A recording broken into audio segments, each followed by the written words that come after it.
ரூபம் தொலைக்காட்சி நண்பர்களுக்கு வணக்கம். நான் உங்கள் சின்ன. என்னது இலவசமா கேஸ் தராங்களா? அதுவும் ஆண்டுக்கு 2 கேஸ் இலவசமா தராங்களா?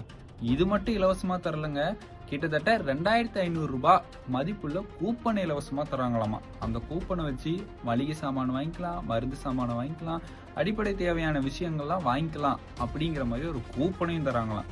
இது மட்டும் இல்லாம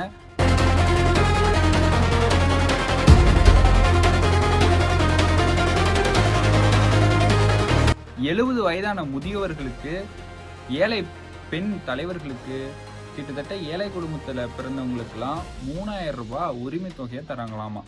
எங்க தராங்க?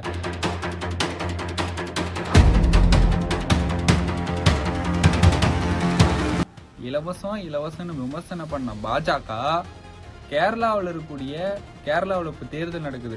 தேர்தலை ஒட்டி பாஜக தேர்தல் அறிக்கையில இந்த இலவசங்களை வெளியிட்டிருக்கிறாங்க. தமிழ்நாட்டில் இருக்கக்கூடிய கலைஞர் மகளிர் உரிமை தொகை, விடியல் பேருந்து திட்டம், பல திட்டங்களை விமர்சனம் பண்ணக்கூடிய பாஜக கேரளாவில் தேர்தல் அறிக்கையில இலவசமா குவிச்சிருக்கிறாங்கன்னு சொல்லலாம். ஏன் தமிழ்நாட்டில் இருக்கக்கூடிய இலவசங்களை பாஜக மட்டும்தான் விமர்சனம் பண்ணிச்சா? அதிமுக விமர்சனம் பண்ணிச்சு, நாம் தமிழர் விமர்சனம் பண்ணாங்க, ஏன் இப்ப புதுசா கட்சி ஆரம்பிச்ச தாவேகா கூட விமர்சனம் பண்ணாங்க. இப்படி தொடர்ந்து இலவசங்களை விமர்சனம் பண்ணிட்டு இப்ப தேர்தலுக்காண்டி இவங்களே பல இலவசங்களை போட்டுட்டு இருக்காங்க. இது எந்த விதத்தில் நியாயம்? உங்களுடைய கருத்துக்களை மறக்காம கமெண்ட் பாக்ஸ்ல தெரிவிச்சுட்டு போங்க.